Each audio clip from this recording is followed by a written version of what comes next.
Bonjour et bienvenue sur Isobourse. Vendredi 8 septembre 2017, l'indice CAC 40 a terminé la semaine sur une petite baisse hebdomadaire de 0,2% à 5113 points. Passons tout de suite à l'analyse des marchés dans le logiciel Isobourse. Alors les semaines se suivent et se ressemblent à la bourse de Paris. Cela fait désormais 13 semaines que la courbe de pression Isobourse 5 semaines évolue au-dessous de la courbe 20 semaines. Maintenant l'indice dans une lente phase de consolidation. Depuis le croisement baissier des courbes de pression Isobourse 5 et 20 semaines validées dans la semaine du 12 juin 2017, l'indice CAC 40 n'a relâché que 150 points, soit une variation négative de moins de 3%.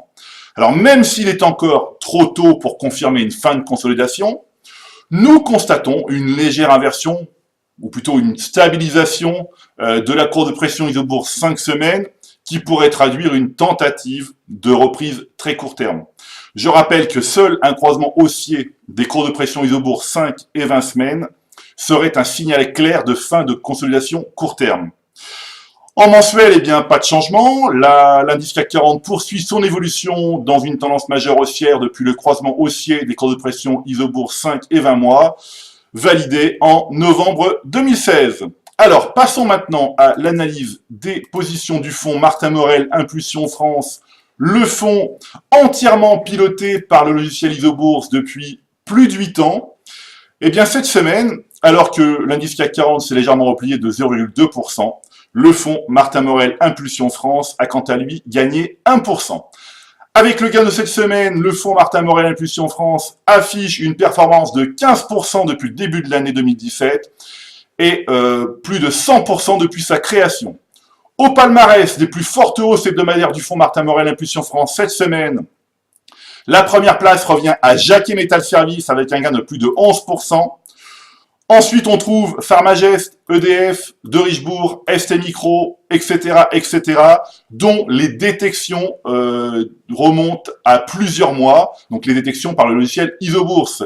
On va le vérifier tout de suite. Eh bien ici, Jacquet Metal Service, des cours de pression Isobourse 5 et 20 mois qui se sont croisés à la hausse en août 2016. Évidemment, la valeur a été conservée en portefeuille depuis tout ce temps-là. Plus 98% de gains. La patience paye. On continue ici avec Pharmagest. Pharmagest, depuis juin 2016, un signal positif. Plus 98% de gains, des courbes toujours positives.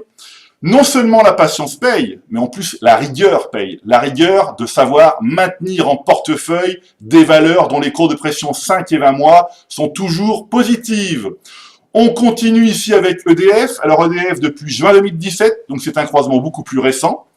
Mais depuis ce temps-là, enfin depuis ce mois-là, eh bien la valeur est donc en portefeuille, dans le portefeuille du fonds Martin Morel Impulsion France. Avant, eh bien, nous avons une période baissière où là, les courbes de pression 5 et 20 mois étaient négatives. Il faut savoir rester à l'écart des valeurs dont les courbes de pression 5 et 20 mois sont baissières, comme ça a été le cas ici sur EDF. Aujourd'hui, sur la côte parisienne, il y a aussi plusieurs autres valeurs qui sont dans cette configuration. Ce n'est plus le cas d'EDF dans l'immédiat, mais on pourrait citer Gemalto, Ingenico, Carrefour, des valeurs où là, les courbes de pression sont négatives. Attention donc. On continue avec De Richebourg. De Richebourg depuis fin septembre 2016, quasiment 200% de gains. Là, des courbes de pression toujours positives, une valeur conservée en portefeuille. C'est même d'ailleurs une valeur qui fait partie des plus importantes positions du fonds. Et puis, on va terminer avec ST Microélectronique, où là, de la même manière, 134% de gains, des courbes de pression qui se sont croisées à la hausse en août 2016. Des courbes qui sont toujours positives. La valeur est conservée en portefeuille. Je ne le répéterai jamais assez, vendre les tendances majeures baissières et conserver, ou plutôt acheter et conserver les tendances majeures haussières est un principe de bon sens pour l'investisseur à succès. Voilà, eh bien, c'est maintenant à vous de faire le point de vos valeurs en portefeuille avec Isobourse.